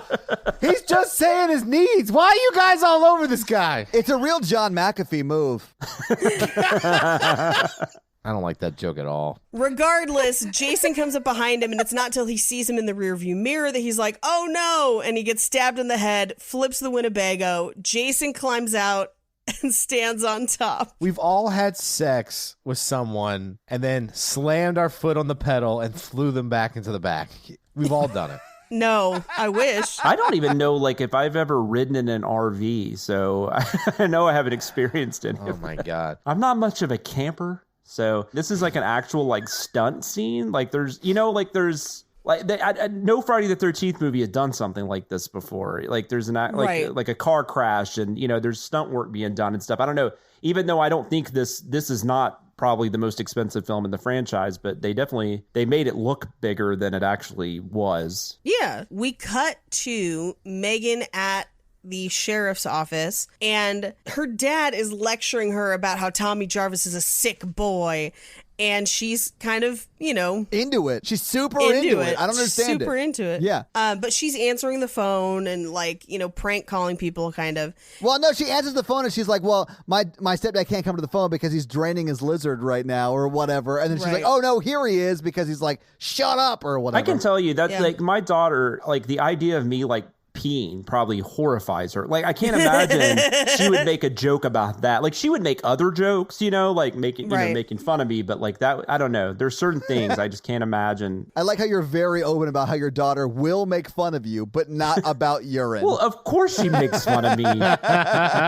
You make fun of me. Have you met me? I'm easy to make fun of. We all are, honestly. We are like low-hanging fruit personified. Yes. So when he finally gets the phone, we find out that they found the other counselors and that they are dead. And this is where Megan finds out and still has no reaction to it. I'm like, these were your friends. That's a Yeah. fair point. I didn't really think about the fact that she doesn't react to court. Because she does freak out later when she sees like that ridiculous bloodbath. Yeah. Well, and they haven't even found Court yet. These are the two from the VW. I thought that was court. Oh, that's coming, I guess. I'm sorry. Yeah, they do eventually find Court, but We cut to Tommy Jarvis in his car reading a book called The History of Occultism. Yeah, he's got a few books, but that's the one he opens and starts to read. Yeah. Get that book. Yeah, where? Yeah. Where? I think he broke into a library or something. He went to the Herman Munster Library of Forest Green. I know where he got it. His therapist. This is the 80s, remember? It is Satanic Panic. I have a collection of books from the 80s. Oh, One wow. of them is Crime and the Occult, but like the Cult Podcast Library has a number of books from the 80s that are essentially like the Satanic Panic version of How to Beat the Occult. I'm not questioning that the book exists. I'm just Right. I just don't know how he got it, but Yeah, in the middle of the night in a small town, unless his therapist gave it to him. Or he's had it the whole time. I don't know. Who knows? He was reading it at the side of his friend's bed when he was going through the treatments for scoliosis. Right. He's like hanging upside down from a bar, like reading that book. I don't know what the treatment for scoliosis is. Inversion therapy, maybe. I mean, I don't know. But we cut back to the sheriff's station where Megan has stayed behind and she's like trying to balance and leaning in the chair, clearly not sad about her dead friends. You're starting to make me think that Megan is kind of a worthless character. I think I liked Megan better till we started doing this podcast. That's cool. Yeah, I don't mind her. So she answers the phone and it's Tommy. And she's basically immediately like, I'll pick you up there. I'll see you in half an hour. I'm going to help you out. And this is where she has completely inappropriate reactions to everything. Because she's just like, I'm not sad about my friends. I'm going to come pick you up. It's just like, as far as she knows, he's a murderer and murdered her two friends. Yeah. Well, that's what her dad's been telling her, but she doesn't believe that guy because she wants to Right. bang this bad boy, Tommy Jarvis. Yeah, that's right. Because she does eventually have proof, but it's because Right. she does this. Yes. That she At gets this point, the she proof. doesn't know he's not a murderer. Right. Paige is right. Yeah. Right. We cut to her dad going through the woods where they find the VW bug. They find the people who were on the picnic. They find the groundskeeper all together. And then they get a call about the Winnebago. So they find out about court that way. But so they're packing up body parts and they're like, set up a roadblock. Like, we're going to have to trap whoever this is. And it's probably Tommy Jarvis. Right. I think he still thinks it is, right? I mean, he has no reason to think otherwise. Where did all these cops come from, though? They came from Carpenter, yeah. They came from Carpenter. That's right. Yeah, That's right. They do say call that. him. Carpenter is a much bigger and better franchise. City. So we cut to the cabin back at camp, and Jason cuts the phone lines to the camp, and we cut inside where Sissy is reading a Men at Play magazine. But it looks like someone took Post-it notes and wrote Men Yes. at Play on them and then stuck them on a different magazine. Yes, it does, because Yeah. it looks like Tiger Beat or something. I think what we should take from this is that Sissy is awesome and we should not make fun of her. That is Lexi Carver for Days of Our Lives. Thank you very much. We will. Well, I have some questions because so she thinks it's Court outside playing Yeah. games with them and she hears footsteps and she goes to dump a soda out the window thinking it's going to be onto his head.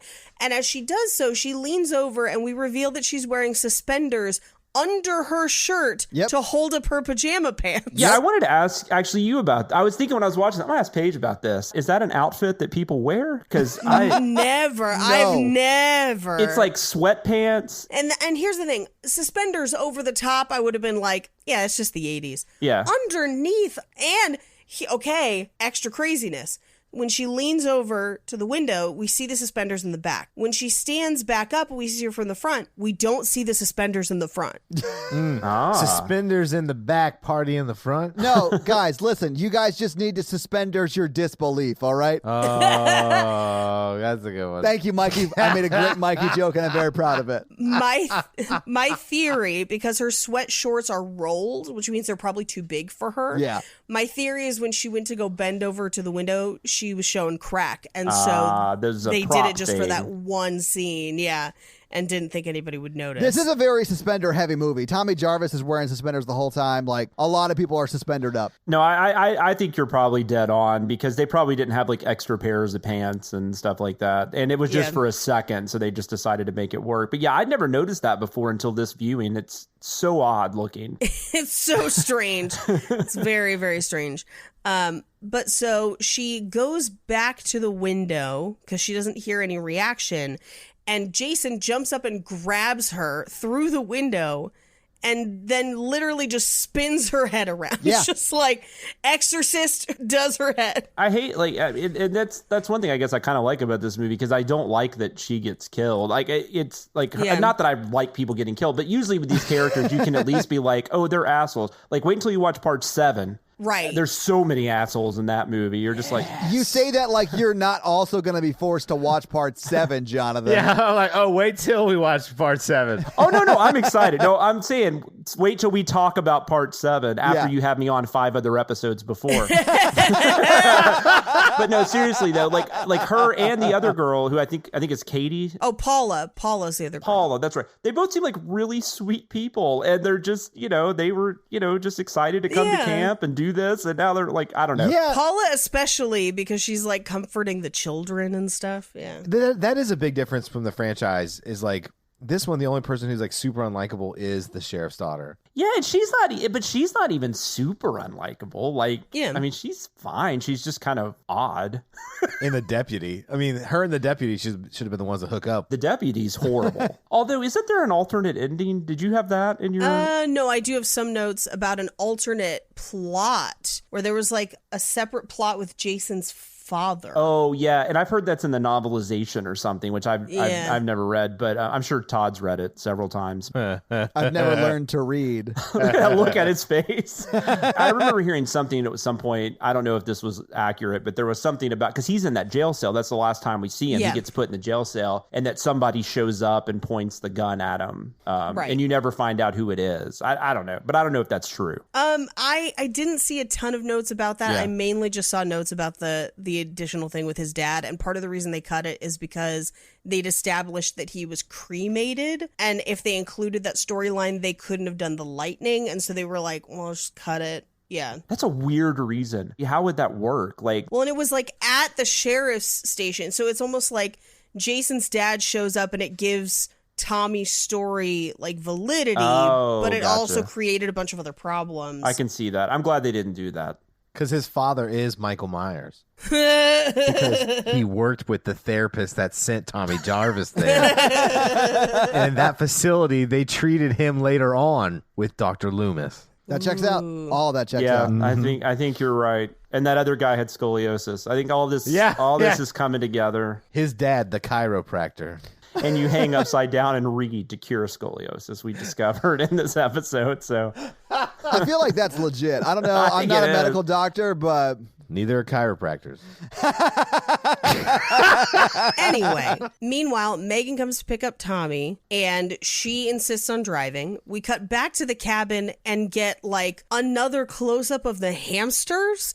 As it like pans up from the hamsters, we see Jason carrying Sissy's headless body. But the kid who had the nightmare notices. Yeah. And it's implied that she then gets out of bed to follow. Because when they come back later, she's not in the cabin. Yeah. As we cut back to Tommy and Megan, they drive past a road sign that says "speeding?" ? You know, like they do. Yeah, like you do. But it's 2 question marks, almost like it's on the Spanish language channel. Like, speeding? Yeah. Anyway, so as they're driving, they come up on a roadblock. And so she puts Tommy's head down so they can't see him. And so his head is fully in her crotch. And we get multiple crotch shots. At least she's wearing pants. Yes. Probably not surprisingly, that was the scene that stuck with me the most when I was a kid. That does not surprise me at all. Yeah. Well, and she's also like pressing his head down into it. Yeah, it's really weird. And like and the look on his face is more like uncomfortable and a little confused as to what's it's like that look. I think the first time it is, but the second time he seems into it. Oh, gotcha. Yeah, because it's the closest he's been to a woman in a long time. Since like his early teens when he went to that facility. Yeah. Yeah. Yeah. I mean, he had that girl that popped a lock real well, but then she was killed. So Yeah. That's right. That's right. Well, then she presses his head down and gets kind of aggressive with it and then moans or something. It was kind of weird. She says, that's what I want. But what she means is the road ahead. What about head on the road? I don't think she asked for consent at all. I think she's. Well, I mean, he did not use his safe word, which is Michael Myers. That's his safe word. So we never hear him say that. So I just assume he was game, you know? No, in this movie, his safe word was probably like Wes Craven. So they come up on another roadblock, and it's her dad who gets them out of the car. Meanwhile, back at camp, Jason approaches the counselor cabin, or at least we think it's Jason. It turns out to be the little girl carrying his machete because she found it outside. And Paula, at this point, doesn't go like, holy shit, that's a blood-covered machete. She Right. just goes like, they're playing jokes. Let's go find them. And like takes the little girl outside and like walks her back to the cabin. Even if you get to that point, it takes you a second, right? Like that would not be your initial thought. No, Right. I mean, even if you think, oh, they're definitely like playing a prank, that's jam all over this machete because Right. it does look terrible for blood. But like she just reacts like it's like a normal thing they do every year at camp. Yeah, It's a tradition. Yeah, they've done it for more than 2 years, so it is officially a tradition. Yes. Aw, grape jelly on the machete again? So we cut back to, we see Jason in the woods kind of watching them walk her back to the cabin. And then we cut back to the sheriff's office where they're trying to put Tommy in the cell again. And we find out that they've been trying to call the camp, but the phone's been disconnected. And Tommy couldn't have killed Court because he was with Meg. Right. So this is where she finds out about Court. And again, does not react. I don't know how they have the time stamp, though. Like, The only thing I could think of is if they had patrolled earlier and saw the Winnebago in one place and then in a different place. But might be true. the movie does not care that much. No. They don't. No. Regardless, they keep Tommy in the cell and Megan is grounded, but she gets to stay there next to the cell with Tommy. Yeah, when you're grounded in a jail, it's called being put in jail. Like that's No. I like being the legal recourse in Forest Green City is aiding and abetting an escape of a suspected murderer is you're grounded, mister. You are grounded. He doesn't want his daughter having anything to do with Tommy, fine, but he's okay with leaving her alone with that crazy deputy. But also with Tommy, because Tommy's right there, like right there. So we cut back to camp. They've tucked the little girl in, and Paula basically is like, just say a prayer and everything scary will go away. And as she stands up, we see that Jason is outside the window and basically follows her back to the cabin. Which is actually a pretty cool shot. it is really cool. Yeah. She gets back to the cabin, the machete is gone, the door is open, and the phone is dead. And she goes to close the door, and there's nothing behind it. It's kind of a fake out. But then he bursts in through the window, kills her. Yeah. Blood splatters on a different window, and then he throws her body through that window and then yanks it back in. It's brutal. She gets the most brutal death, and she did the least of anybody. Like, it's insane. Like, she's the one. It's like that poor like assistant that gets taken up by the pterodactyl in Jurassic World. Yeah. And then they play like toss up and down with the water creature. It's like, what is going on? There's a deleted scene where Jason stubs his toe walking in there. He gets really angry about it. He's like, oh, that escalated further than it should have. I'm so sorry. Well, and then when we see the murder scene later, holy shit. Like, where's all that blood from? That's like 6 people's worth of blood. It's mad. And like he painted that room with blood. Yeah, he literally had like a paint roller and was just going around the room. Yeah. Yeah, it's on like I think it's on the Crystal Lake Memories documentary where I think it might be Tom McLaughlin's like, yeah, we went a little overboard with the Yeah, you think? with the set decoration. So we cut back to the sheriff's office where the deputy crushes like a giant bug on his paperwork. Yeah. Where I was like, is that like a hissing cockroach? Like, what is that? Not anymore. It used to be. Used to be. But it got fisted. Oh, yes. So meanwhile, Megan is shooting rubber bands at Tommy and shows him on like her drawing pad a note that is not framed correctly within the shot, so we can't see what it says. I had no idea what they were trying to show us there, but they're like mouthing back and forth. Oh. Yeah. I just like, he's like, your drawing sucks. I was like, man, Tommy, you have no game. No, Tommy knows she's into bad dudes, and that's just like how he's going to play it. Oh, yeah. Yeah. Well, she's trying to communicate a plan to him. We just don't see it. That note must have been very long because that is a very elaborate plan they had. Yes. So they do this whole thing where, like, he says her drawing stinks. He steals the drawing pad. She comes to get it. Or no, I'm sorry. The deputy goes to get it, and he pulls her in and kisses her through the cell. Yeah. But then she kisses him for real, and then he like has a butterflies moment. Yeah. I mean, this is his first kiss, question mark? Maybe. I think it is. We don't know what happened in those intervening years. That's fair. It's like Captain America like dying a virgin. Oh, that's dark. Except not. He finally gets back for the dance at the very end. Anyway, the deputy comes up. They do a switcheroo. She steals his gun, and they lock the deputy in the, it's essentially the drunk tank, the cell in the sheriff's office. The old dipsy doodle. They've pulled it off. And he's done for the movie. Yep. Yeah, gone forever. That's a wrap on the deputy. Sorry. I wish they would have kept the gun. Me too. I thought they were actually going to use the laser sights at one point. Right? But no. But no. They totally No. don't. Yeah. Yeah, because I would have been like Tommy says that line to Jason or Yeah, something. you bang. Yeah. Like, that would have You been bang. awesome. Jason wouldn't have appreciated it, though. See, all the one-liners fall flat with Jason. He doesn't appreciate them. Man, I would appreciate it. I don't give a shit what Jason likes. I would have loved it. Like, that would have been a thrill me level moment Yes. in this movie. Yes. So they get to the car. She has a hide-a-key on her car and just says, "Come on, Hot Lips, let's go." He drives this time. Yeah. They get back to camp. Is this where he tells her his plan? Like, he has Yes. all of a sudden, he's like, if we take Jason and bury him where he was, Yeah. where His he final drowned. resting place. Yeah. Where did that come from? The occult book. It did. It absolutely did. Yeah. There's a chapter of killers you can't kill. Why wouldn't you start with, like, let's blow him up or let's cut his head off? Like, I just... I think he knows that doesn't work from the previous ones. He read it in the book. I don't know. I feel like chaining him to a boulder and then sinking him into the middle of Crystal Lake and Yeah. then cutting his face up with the propeller. That seems like a really easy plan to pull off. It is more cinematic. It would have made more sense if you could have read her note.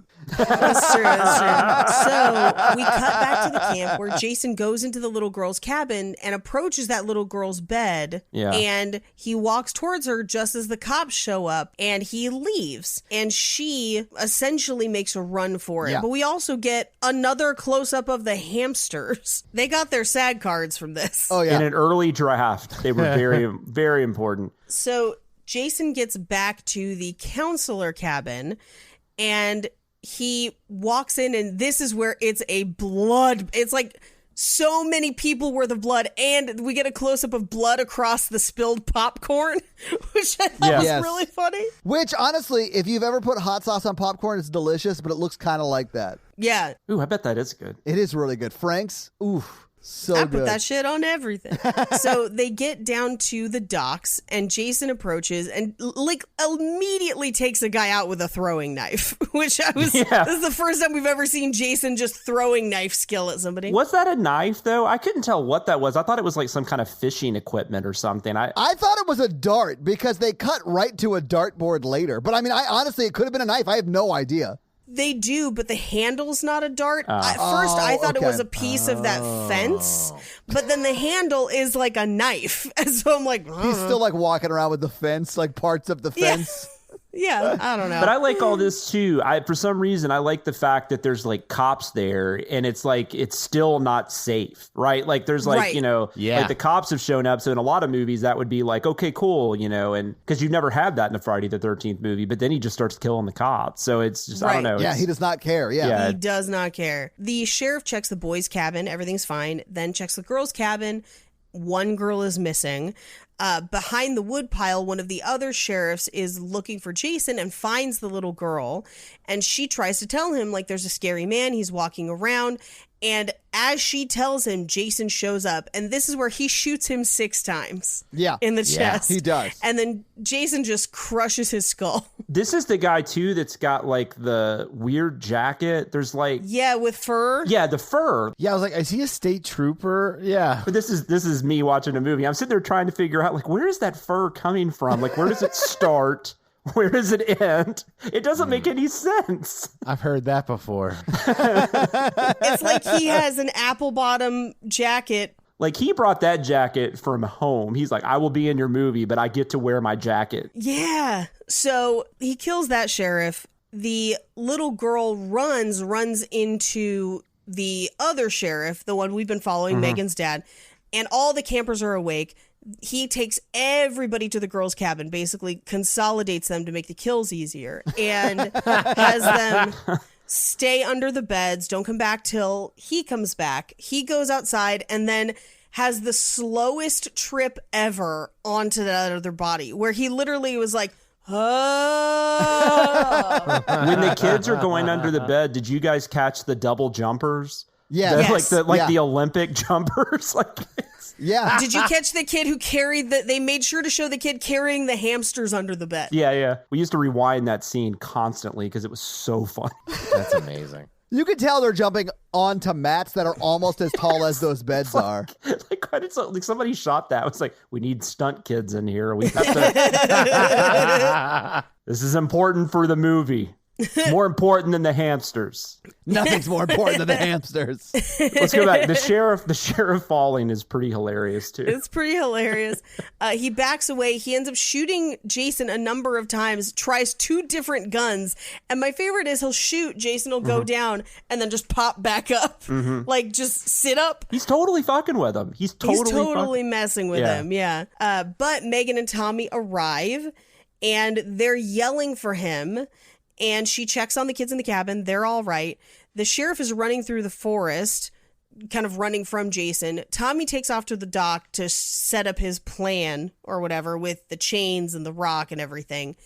And as they're running through the forest, making noise, Jason notices that Tommy and Megan are there. And they hear Megan's screaming because she finds Sissy's head in that police car. Yeah. Again, because I guess Jason's just putting body parts places for some reason. You need hobbies. You need hobbies. We get a cutaway of those kids under the bed, which is we're real dead meat. What were you going to be when you grow up? Yeah, I love that part. That's my favorite scene. I mean, it's so silly, and I hear people complain about that, but I love it. Like, that is so fun. So that would be 80s. me as a kid if I was at that. Yeah, camp. I would be under there, and I would honestly be crying, and Mikey would be making those jokes. But that feels like a scene that could just as easily be like in Meatballs or something. Yeah. You know, it's what I love about it. So the sheriff outside is watching Jason hear Megan screaming, and so he tackles Jason. I love this moment, by the way, as a dad. I love this moment. When he gets killed and doesn't have to raise his daughter, that makes sense. Yeah. It's because he's like, fathers bend over backwards to help their daughters. Megan has shown no emotion towards her friends dying, but at the moment she does, gets her dad killed. So Yes. that was kids. Because Jason literally, like, he's hitting Jason with a rock, and then Jason just breaks his back. It's just like barehanded. That's another thing that Jason's about to, like, he's letting him like hit him a little bit. He's like, yeah, I'll give him a second. Like, we'll think he's winning. No, I'm bored now. No. But then this is the part that drove me nuts, is that Megan is now trying to keep the kids safe because she's run back towards the cabin. Tommy has now gotten the boat with the rock and the chain in it on the lake, and he's trying to draw Jason away from Megan, and Jason is like a dog, where he's like, whoever is yelling at him at that moment, that's who he goes towards. By the way, though, you say Megan was trying to protect the kids. She was going to get on that boat with Tommy, though. Oh, absolutely. He drove away from her and didn't let her, but she was absolutely going to get on that boat. Those kids would have been by themselves. Yeah, totally. Honestly, I've said it once and I'll say it again. Fuck those kids, man. You got to get away. You got to get away from Jason. But it was like, once Tommy left, she's like, well, might as well go help the kids. Yeah, Tommy's like, oh, this is getting kind of serious. I got to get out of here. The old rock and chain, know what I'm saying? Jason has the attention span of a goldfish, so whoever's yelling at him is who he goes for. So Tommy finally gets him to come out into the lake, lights the lake on fire, so he's got like a ring of fire, and Jason jumps up. He tries to get the chain on Jason, but the rock is so heavy it's breaking the boat. Yeah. Jason goes back under. Tommy kind of reorients the chain. Jason jumps up. This time he's on fire, and Tommy manages to chain him up. The boat cracks, the rock sinks to the bottom, and Jason is trapped, but Tommy's too close, and so Jason chokes Tommy. Yeah. It seems like he dies. 100% dies. Yeah, his body floats to the top, and Megan runs out to Tommy's body, but as she gets out into the water, Jason starts pulling her under. Yeah. So she starts the boat motor and turns it towards his face, so it chops up his face and grabs Tommy's body and pulls it out onto the shore. I do love that when she turns the boat motor on, the boat does not at all start to move away. No. Like it Right. stays perfectly in that spot so she can rip apart his face. She jumped in the water with her Uggs on, and I was just thinking in that moment, my wife would totally stop and like take her Uggs off first. before she- I mean, it's boots with the fur. I get it. yeah. Yeah. They're very expensive, and if they get wet, they're ruined. So Yep. mhm. Meanwhile, you're dead. She gives him CPR, and at first it looks like she doesn't know how to give CPR, and I was like, should you be running a camp? But She is not the head camp counselor. She is just the de facto only alive camp counselor at this point. I know, but every camp counselor should have CPR training. That's fair. Yeah. But she hasn't been at the camp this whole time, and yet she's Yeah. going to get to be the hero. Poor granted. Sissy and Paula are like dead. And there's going to be all these newspaper stories about Megan, the camp savior. The winners write the history books, Jonathan. It's like you were sitting at the police station the whole time, like trying to catch a dick. Maybe I don't like Megan. So she saves his life. He's fine. It's over, ? Quote unquote. Yeah. We cut to a couple days later under the lake. Jason is chained there and his eye is open. So he's just waiting. And that's the movie. And in the next movie, you'll see him risen out of a lake that looks nothing like that one. It's amazing. He is risen. So, Are you talking about it's Good Friday the 13th? yeah, Mikey. That's the In next fun one. facts, we will get to it. That was the original title of this movie. What? We'll talk about it in fun. Was what? Jason is risen. Oh my God, I love it. No, this is my favorite. I think it might be the best too. Like I don't know. I don't know how to have those debates. I'm not very good at it. Plus, I don't think there's like a great. I don't know. There's a great Friday the 13th movie, but there's a lot of fun ones. I don't think the point of Friday the 13th movies is to be great. No, Right. But I will say, pound for pound, though, I've always said this. I think it's a better franchise than a lot of these horror films because I think a lot of the horror film franchises have a better first entry, but after that, they all kind of like the Halloween franchise as a whole. It's not great, in my opinion. I don't know. Have you seen 3?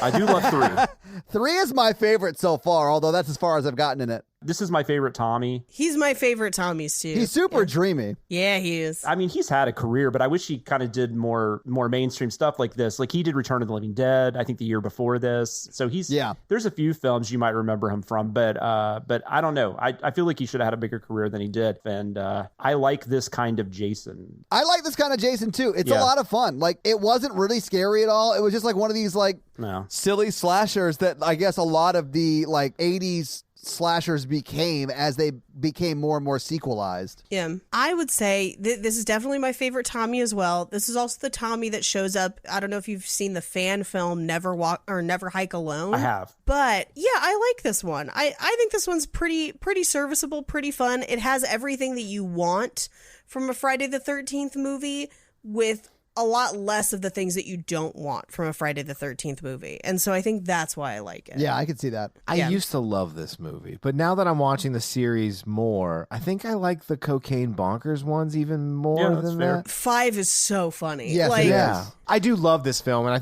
think it makes more sense, and I think it is probably the best Friday the 13th film. I mean, I just I like how you say that in a way that's clearly making it sound like it's not your favorite, but you can see how it is the quote unquote best movie. objectively. Yeah. I think you could argue. I think there's arguments to be made for the first two. I think there's probably an argument to be made for the final chapter for some people. I don't like the final chapter as much as most people do, so I wouldn't put it up there, but I think this is definitely this has to be in the conversation. Right. When the caretaker of the graveyard looked directly into the camera, I was like, fuck yes. I'm here for this. And I honestly wanted more of it. I wanted him to be like more like a harbinger character and survive. And like he looks into the camera all the time when you see Well, he him. was supposed to survive. So, I mean, man. yeah, that would have been kind of cool if he had come back. But I mean, that is also terrible. That makes a terrible movie. But I wanted this to be a lot worse than it actually was. But like in a fun way. Anyway, Paige, do you have some fun facts for us? I do. Well, here it is with your fun facts. Jason, fun facts. So after New Beginning, which is the fifth one, Paramount decided that the trajectory they had with Tommy Jarvis being the new Jason was not going to fly. They Thank were God. super done. And so they spoke to the executive that was in charge of the franchise and were like, you need to bring Jason back. I don't care how you do it, but you have to. Now, 5 left 3 characters alive. Tommy, at the time played by John Shepherd, Pam, played by Melanie Kinnaman, and the kid, Reggie, played by Shavar Ross. I loved Reggie. I forgot about him. Yeah, and both Tommy and Pam, so John Shepherd and Melanie Kinnaman, had actually signed up for 2 movies. So they were supposed to be in part 6. Oh, wow. And Melanie Kinnaman was actually told that her character was going to return for part 6 to basically be the therapist that works with Tommy. I knew it. Melanie Kinnaman, by the way, in real life is supposed to be quite the train wreck. I've never met her, but really? I've heard stories of people who. Well, we'll get into more of what happens to her in a second, but Shavar Ross, who played Reggie, thought that he was going to come back too and be killed off, but he was never extended a contract. And when people have asked about it, asked the executives, they said that they would never have brought him back because no one wanted to see Jason kill a little kid. So like, even specifically in this movie where it seems like Jason's going to kill a kid, there was allegedly an internal mandate that was Jason does not kill kids ever, teens and up. That's it. But John Shepherd, who was originally Tommy, who liked Tom McLaughlin's script, decided that he didn't want to return to the franchise because he didn't like the reactions to part 5, but also because he had found the Lord and decided to become a preacher and make faith-based films only. But that meant that the studio didn't want to bring back Melanie Kinnaman because they were like, well, if we have the same Pam but a different Tommy, people are going to notice it's a different Tommy, so we can't bring back either of them. So her character was written out of the series. There's some weird reasoning in this movie, though. Like, you're still going to have a different Tommy. I mean, either way, so I don't know why that would matter, but whatever. Either way, so they recast Tom Matthews as Tommy Jarvis, and that is history. Now that's the Tommy Jarvis that we all know and love. As I mentioned earlier, other than prologues and flashbacks, especially in the first film, no Friday the 13th film has ever reached a point where kids were at the summer camp. Counselors were always killed either before kids showed up or just when staying at the camp for fun. Now, that same executive that made them bring Jason back to life, when he saw the final cut of the film, there were only 13 kills in the movie. And in part, that was because Tom McLaughlin thought that would be really funny because it's Friday the 13th. It's 13 kills.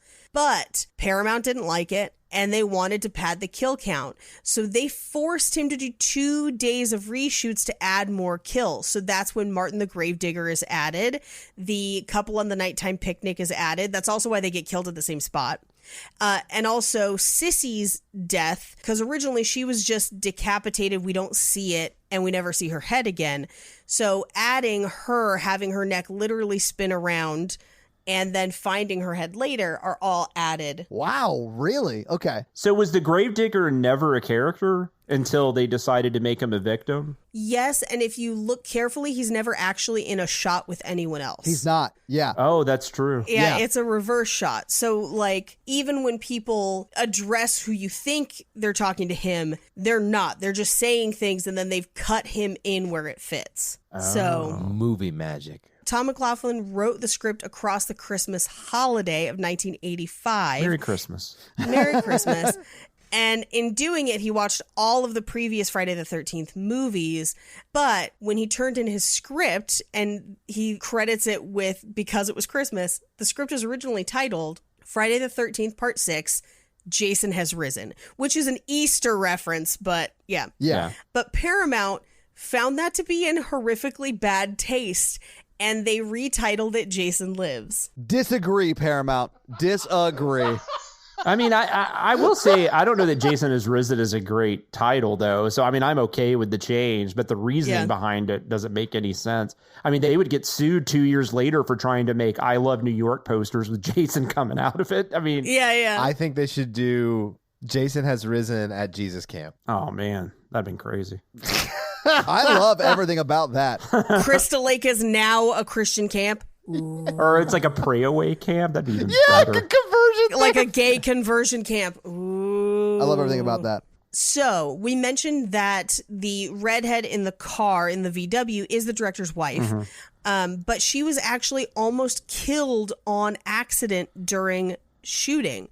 So Jason lunges at her with a spear through the car's windshield, and the stuntman was actually supposed to aim at the opposite side of the car, but missed. It like glanced off the windshield, and it almost basically impales her in the car. Wow, okay. Yeah, and they could only do it once because of the windshield. So like she almost dies. Oh my God. And you know Tom still hears that story like every year. Yeah. You know she's bringing that up. He's like, oh, there goes Nancy telling them where she almost died story. Let's talk about Darcy DeMoss. So Darcy DeMoss was actually cast in Friday the 13th Part 5 in the part that Debbie Sue Voorhees ends up playing.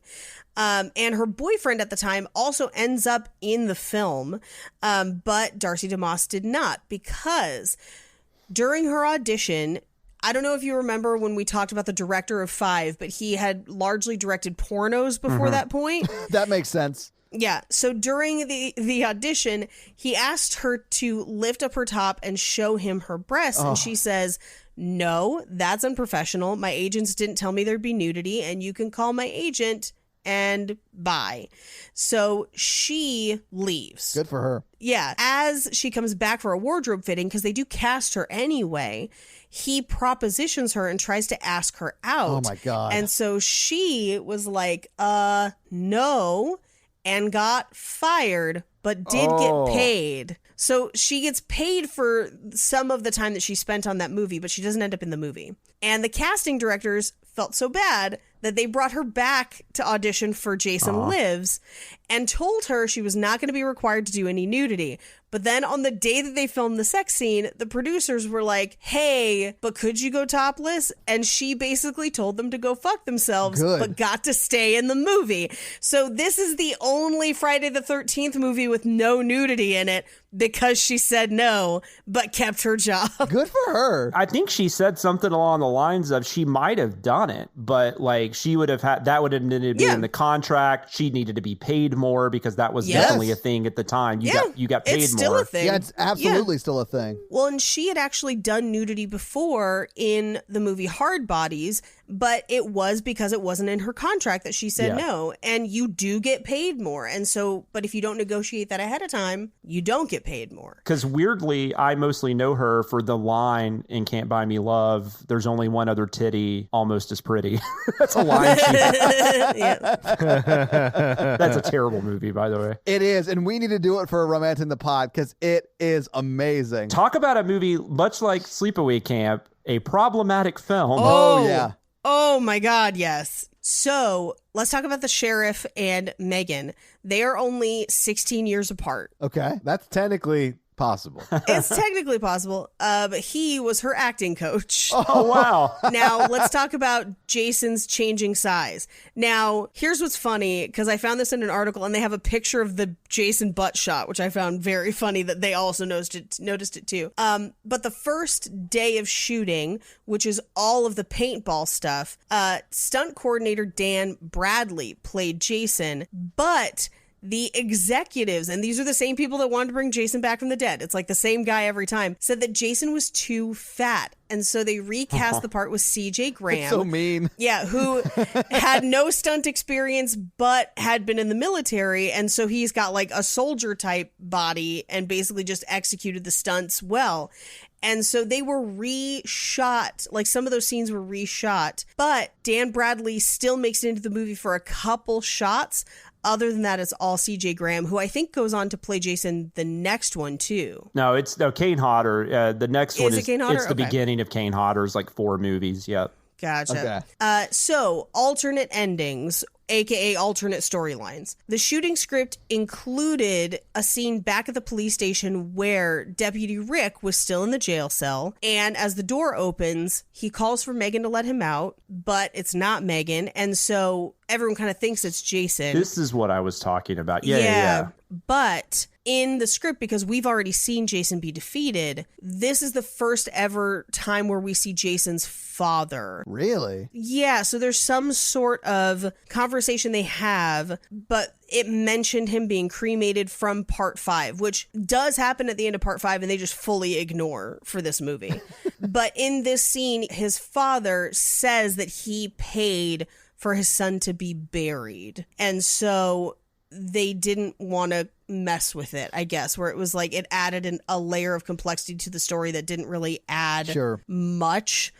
So they kind of got rid of it. Years after this movie came out, Kevin Williamson told director Tom McLaughlin that this film was a huge influence on him growing up. It's his favorite Friday the 13th movie, and it helped him write Scream. That's cool. That's cool. But those are your fun facts. Well, thank you so much for those fun facts, Paige. Let's do a little box office. So this movie came out in 1986. What do you think the budget for Friday the 13th Part 6 was? I think it was probably just like a couple million. I don't think they spent that much because the last one wasn't a hit. Right. Or wasn't as big of a hit. Sure. And I don't think this one ended up being that big of a hit either, but I'm going to say 10 million. Okay. I'm going to say 4. You and Jonathan are on either side of it. So it's $3 million. All right. Yeah.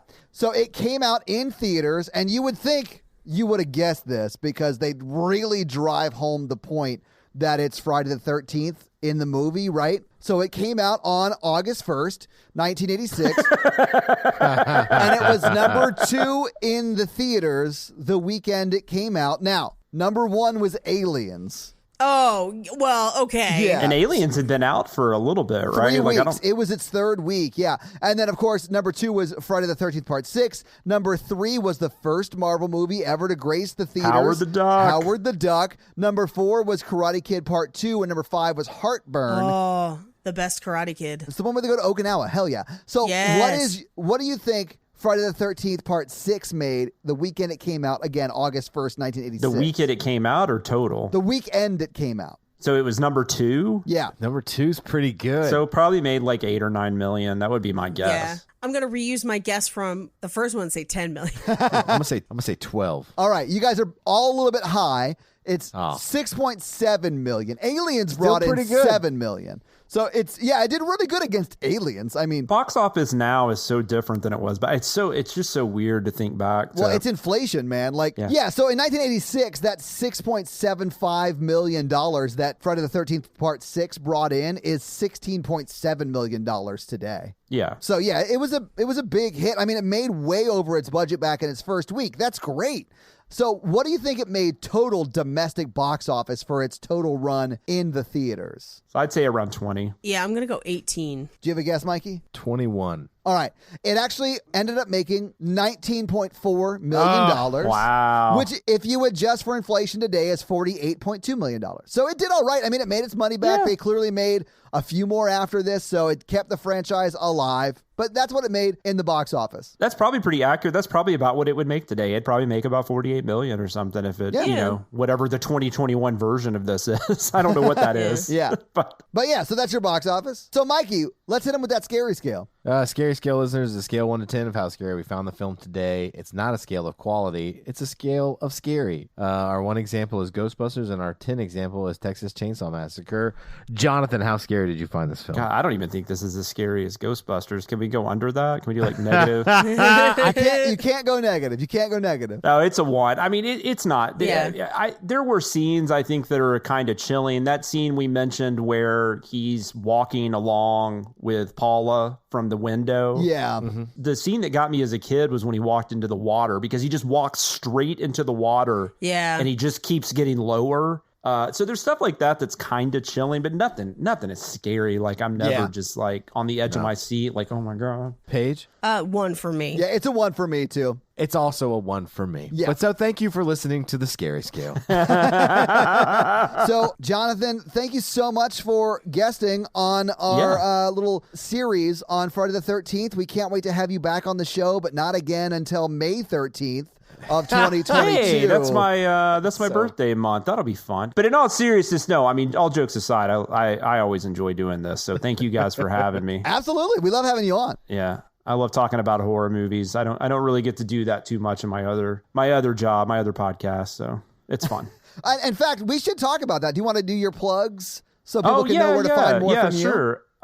So I work for Cinema Sins. If nobody, I think Todd mentioned that at the beginning, but so we have 4 YouTube channels now. We got Cinema Sins, TV Sins, Music Video Sins, and Commercial Sins, which are all a lot of fun. We release at least 1 video from all those every week.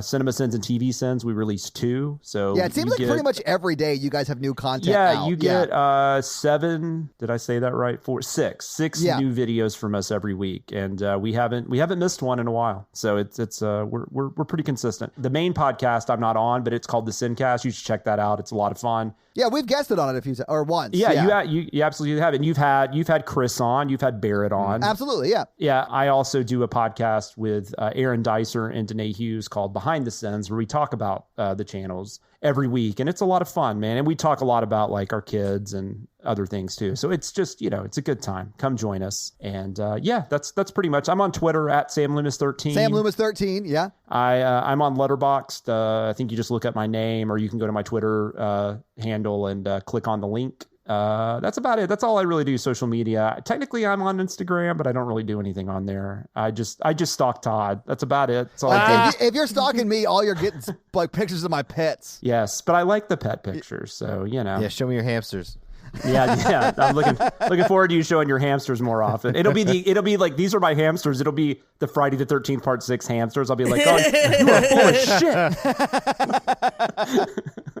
Well, Jonathan, thank you so much for joining us. Yeah. We really appreciate it. Thank you. So, guys, if you like this show but want to hear this power throuple on another movie review show about romance and romantic comedies, check out Romancing the Pod, where Mikey, Paige, and I break down and make fun of romantic movies. It's a lot of fun, guys. Check it out. If you want to follow us on social, please do. We are at Horror Virgin or online at horrorvirgin.com. If you want to follow us all individually, you can do that as well. Paige is at Paige Wesley on Twitter, or Rampage Wesley everywhere else, including TikTok. Mikey is at mrandolph24, and I am at Todd J. Awesome. If you like the show so much and you want to help financially support it, please do by going to patreon.com/horrorvirgin, where you can get a lot of great levels and a lot of great stuff like bonus episodes, director's cut episodes where they're a little bit longer and you get them actually a day earlier than the regular feed drop. We do a lot of great things like listener requests and stuff like that. So guys, check out the Patreon and help support the show. If you can't financially support the show, that's understandable. That's fine. But if you want to hang out with us on the daily, join the Facebook group at facebook.com/group/horrorvirgin. We also link it like once a week, so just find it there and join the awesome Facebook group. And literally, we're in there talking every day. It's awesome. And if you want to check out our Twitch stream, we're at twitch.tv/ToddAwesome, where we will be playing horror video games. So if you have always wondered what it would be like to watch me get scared, you can now do that on Twitch while I play these horror games. It's twitch.tv/ToddAwesome, guys. Check it out. It's a lot of fun for you. Not a lot of fun for me. That's going to be it for us, you guys. I'm Paige. I'm Mikey. And I'm your horror virgin, Todd. Keep it ooky spooky. Yeah. Have a great weekend. That works. Bye. Yeah. Michael Myers nerds. Oh, boy.